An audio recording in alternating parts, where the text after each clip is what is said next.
All right, good evening, everyone. Today, in our name interpretation, we're going to talk about a different name. We have spoken about Echoda, we've spoken about Echono. So today, we're going to look at another name that we'll be interpreting today. And what we are going to look at today is going to be ELAWANI. ELAWANI. And this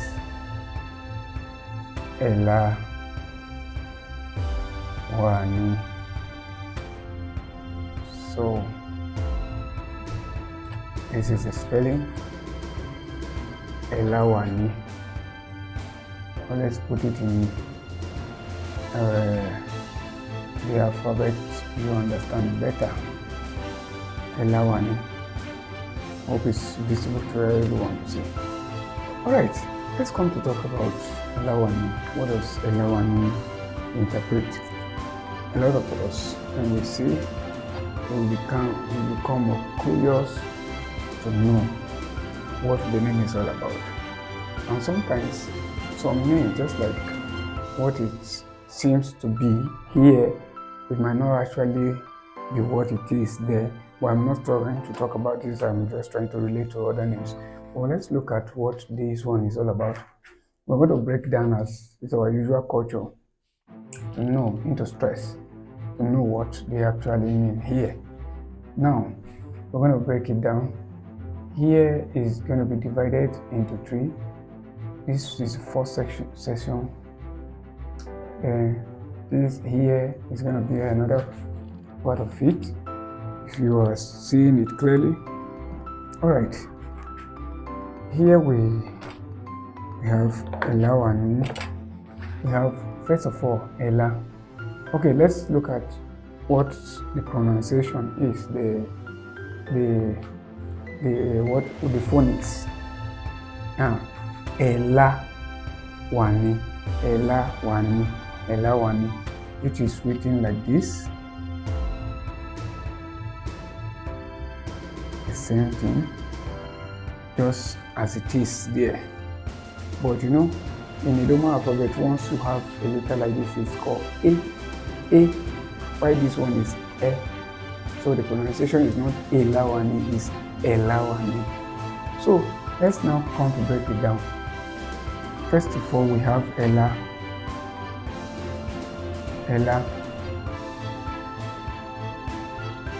which is interpreted to be words,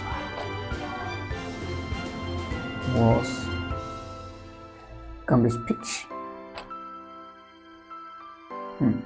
According to English, speech, your pronouncement, what you say out, is what we call Ela.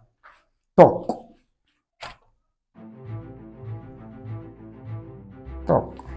Like in Idoma, if you understand Idoma, they will tell you, say, Kela.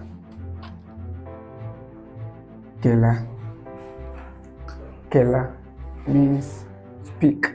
But if you want to actually write it, what they are saying is, first of all, you say Ka. Speak. Ka. Ela, word. That is, speak word. Speak a word. That is where you have the word Kela. Ka, Ela. Ka, Ela, Kela. So that's what it means, but that's not the one we're talking about. We are only emphasizing on the Ela. So here we have Ela, which represents word, speech, talk, just to be spoken,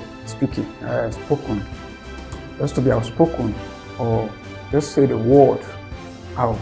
Now we're going to the second part of it, which is Wa.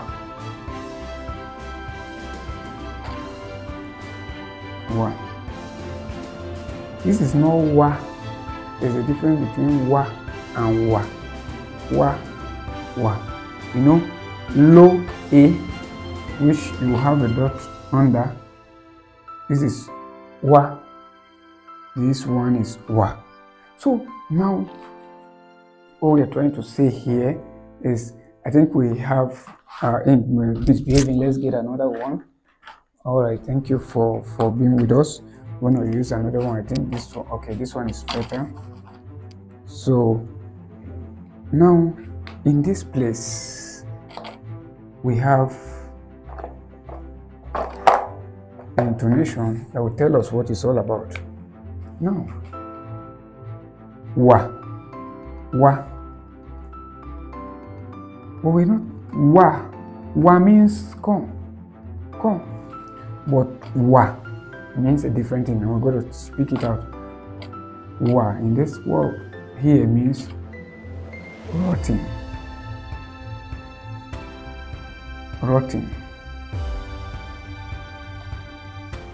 or something decomposed. I'm not a good English student, so if the spelling is not correct, you can manage it. I know it should be rotting, right?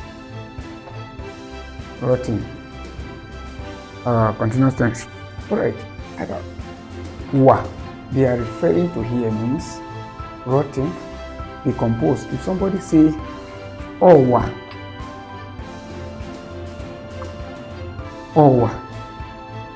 means it's rotting. It's rotting.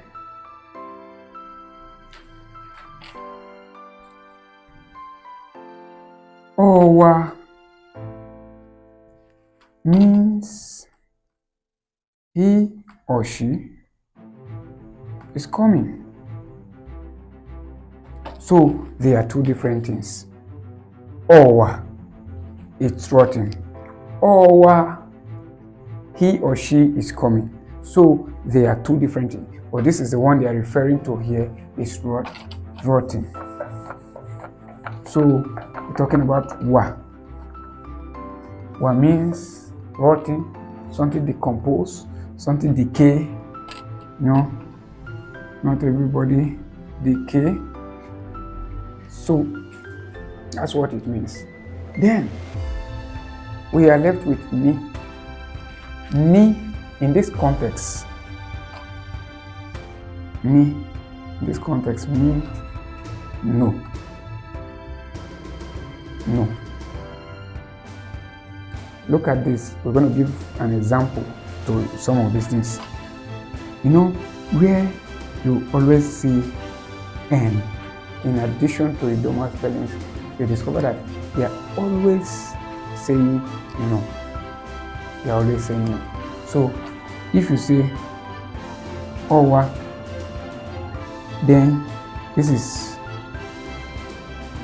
he's coming, or he will come. Now, O1 means he didn't come. So, N here bring the word didn't, which represent no here. I don't know if you are following. So that's what it means. So here it say no. Ni here means no. So what are we going to say now? You see, was, rotten, no. Is that what they are trying to tell us here? It is like a proverb, or it's like an adage that they're trying to tell us. Means you, somebody as a person, you can die, but your word will live. You as a person might no longer be alive, but your word will live forever. See, those words you repeat, like those of you that are Hausa say, Magana Zarambuzu.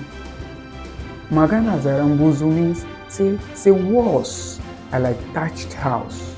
Once you pull it down, you can never return it back to the position it was again. So those are the way walls are. So they say walls doesn't die. What they are trying to figure out here, say word doesn't die. Doesn't die. So you'll be mindful of what you say. Because even if you are not here, that same word can still be used against your children tomorrow. It can still be used against your family tomorrow. It can still be used against anybody tomorrow. And once you have uttered it, you can't take it back again. Like my elder sister will used to tell me that they don't used to take quietness or silence to go and report somebody. Say, hey, I was talking to him, I was telling him that he want to do this, and the people will now ask you, what was his response? What did he say? Say he's quiet. Say he was silent. So he has no case. So, meaning, words cannot die. That is what it means. Words does not die. Those of you that are Christians, the Bible said in John chapter 6, in verse 63, say the words I speak, they are life. Yes, I might not be here today. God himself is no longer here because he has ascended long time ago. But the words he spoke and what he has given to us lives today. His words never die. So the same way they are trying to tell us here that people's word does not die, even though those people die, or even though they have gone, what the legacy they have kept behind does not die, it remains forever. And that is the more reason why you should be careful or be mindful of what you say or how you say them to people. And another way that if you're not careful of what you say, it will come back to you tomorrow, because what you have said, people have kept it in their heart, people have kept it somewhere within, and they will present it back to you tomorrow. Means your word does not die. Be mindful of what you say and be careful who you say them to and where you present them. So that'll be all for today's lesson. Whatever you are doing, however you're doing it, be careful about your utterances. Even the Bible says there are power to give life.